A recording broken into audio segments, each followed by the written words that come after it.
आज हमारे सभी डीएलएड एनआईयूएस के जो विद्यार्थी हैं उनके लिए बहुत ही महत्वपूर्ण और इम्पॉर्टेंट दिन है, क्योंकि आज सुप्रीम कोर्ट के अंदर में रिव्यू पिटीशन पर डिस्कशन होने वाला है, आज वर्डिक्ट आने वाला है। तो दोस्तों आज का ये दिन बहुत ही महत्वपूर्ण है। पूरा सेशन को आप सुनेंगे ठीक से क्या और हमें क्या क्या करना है जिससे कि हमें जल्दी से न्याय मिले, उन सभी चीज़ों पर हम लोग बात करेंगे। और ये एक बात तो निश्चित हो गया है कि अब ये आप अपने मन से निकाल दीजिए कि सरकार या कोई भी व्यवस्था आपको न्याय नहीं देगा, ऐसा नहीं होगा। जिस तरीके से पूरे भारत से आप लोगों को न्याय दिलाने के लिए आवाज उठ रही है और जिस तरीके से ये चीजें हो रही हैं, आपको न्याय जरूर मिलेगा। लेकिन हाँ, अब है कि जल्दी से जल्दी मिल जाए।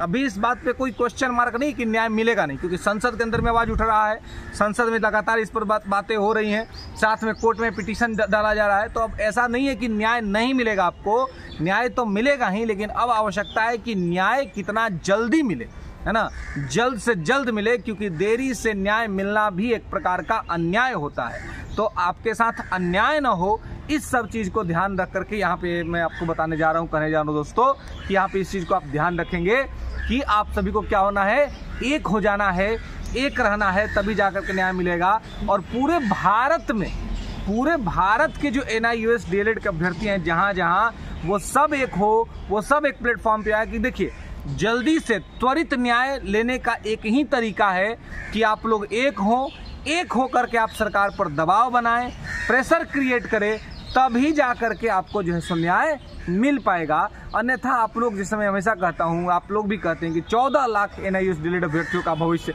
14 लाख एनआईयूएस डीएलएड अभ्यर्थियों का भविष्य। तो 14 लाख में आप लोग कहाँ हैं? 14 लाख बताइए, 14 लाख में आप लोग दिख रहे हैं? 14 लाख नहीं दिख रहे हैं। क्या क्यों नहीं दिख रहे हैं? क्योंकि मतलब 1 लाख लोग भी एक झंडे के नीचे नहीं दिख रहा है, एक साथ संगठित होकर के नहीं दिख रहा है। तो ये बहुत इंपॉर्टेंट है कि सब लोग एक हों, और एक हो करके तब जा करके आप लड़ाई लड़िएगा। तो लोकतांत्रिक देश में, डेमोक्रेटिक देश में आपको न्याय तभी मिलेगा जब आप एक होइएगा। एकता में बल है, अगर आप एक नहीं होइएगा तो कोई आपका बात नहीं सुनेगा। और आगामी आने वाले राज्यों के अंदर में विधानसभा चुनाव होने हैं, जैसे कि बिहार में विधानसभा चुनाव होना है, तो बिहार में मैं हमेशा कहता हूं कि जो एनआईयूएस डीएलएड अभ्यर्थी जो हैं वो यहाँ पर अपने एमएलएज अपने क्षेत्र में दबाव बना सकते हैं, प्रेशर क्रिएट कर सकते हैं, एक होकर के आप ये कर सकते हैं, जिससे कि अगले साल होने वाले चुनाव परिणाम को लेकर के भी सरकार गंभीर रूप से सोचे कि उसे एनआईयूएस डीएलएड के अभ्यर्थियों को न्याय देना है ना। साथ ही हर स्टेट के अंदर में जहां पे जो विद्यार्थी एनआईयूएस डीएलएड को उनको संगठित होकर के वहां के अपने जनप्रतिनिधियों से अपने मुद्दे को रखना चाहिए, ताकि वो अपने राज्य के विधानमंडल के अंदर में इस बात को रखे और साथ ही संसद में उनकी आवाज गुंजायमान हो, राहुल गांधी उनकी बातों को उठाए। इसके लिए क्या करना पड़ेगा? इसलिए एक होना पड़ेगा। आप लोगों को कहते हैं कि सर खाली ये जो है सो कुछ हो नहीं रहा है। अरे होगा कैसे? आप लोग में संगठन दिखता है जी, एकता दिखता है आप लोगों में। आप ही लोगों से दूसरा कमेंट करता है अरे कुछ नहीं होगा। अरे कुछ नहीं होगा का क्या मतलब है भाई? तुम्हारे लिए पूरा देश से आवाज उठ रहा है, हर जगह से लोग वीडियोस बना रहे हैं, सोशल मीडिया पे तुम्हारे लिए एक कैंपेन चल रहा है कि किसी तरीके से तुम्हें न्याय मिले। और तुम्ही में से कुछ लोग कहते हैं कि यार हमारे कुछ नहीं होने वाला है, कुछ नहीं हो जाएगा। इसी चीज़ को क्या कहते हैं? इसी स्थिति को आरसी प्रसाद सिंह अपने कविता में लिखते हैं कि रुक जाना ही मर जाना है, निर्झरिया झरकर कहता है। तो जिसने मान लिया, हारा वह नहीं जिसने प्रयास किया, हारता तो वह है जो प्रयास करना ही छोड़ देता है, वही अपने जीवन में हारता है। तो जो प्रयास करना छोड़ देगा वो हारेगा। हम लगातार ये कैंपेनिंग चलाते रहेंगे, लगातार आवाज उठाते रहेंगे और लगातार आपके लिए न्याय मांगेंगे और देखते हैं कि न्याय कैसे नहीं मिलता है। लेकिन आप लोग जब तक संगठित नहीं होइएगा, आप लोग एक नहीं होइएगा, तब तक लगता है कि न्याय मिलेगा जी।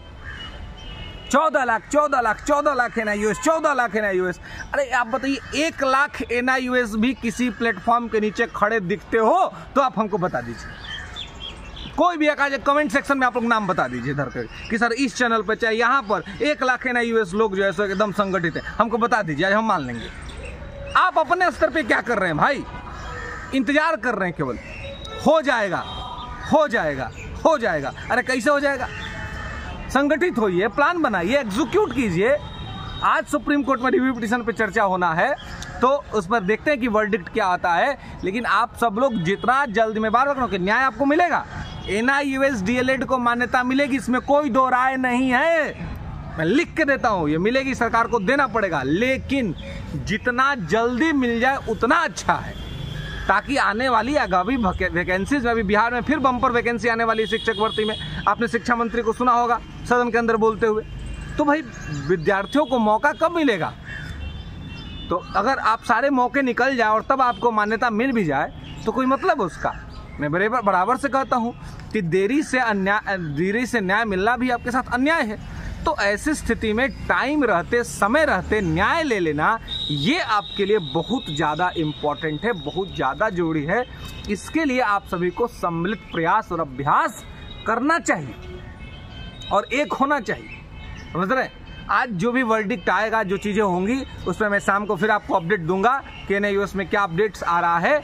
लेकिन आप सभी को एक होना होगा, जिससे कि संसद से लेकर सड़क तक और सड़क से लेकर संसद तक NIOS DLED का जो मांग है वो गुंजायमान हो जाए और तात्कालिक जो केंद्र की सरकार है नरेंद्र मोदी के नेतृत्व में जो चल रही है, ये मोदी जी के मनोमस्तिष्क में NIOS DLED का बात घुस जाए और उनको न्याय देना पड़े, उनको मान्यता दिलवाना पड़े। इसके लिए आपको संगठित होना पड़ेगा, इसके लिए आपको एक होना पड़ेगा। अगर आप एक नहीं होइएगा, अगर आप संगठित नहीं होइएगा तो आपको कुछ नहीं मिल पाएगा, और मिलेगा भी जब तो उसका कोई मतलब नहीं रह जाएगा, क्योंकि आप सभी आम मध्यम वर्गीय गरीब परिवार के लड़के हैं। आपको अपने अधिकार के लिए स्वयं लड़ना पड़ेगा। कोई आपको थाली में सजा करके आपका अधिकार नहीं दे सकता है, आपको अपने अधिकार के लिए स्वयं लड़ना पड़ेगा। तो दोस्तों, चैनल को लाइक करो, वीडियो को शेयर करो, अधिक से अधिक NIOS मिनट को एकजुट करो और चैनल को सब्सक्राइब करो ताकि तुम्हारे लिए आवाज़ लगातार मजबूत करता रहे। धन्यवाद।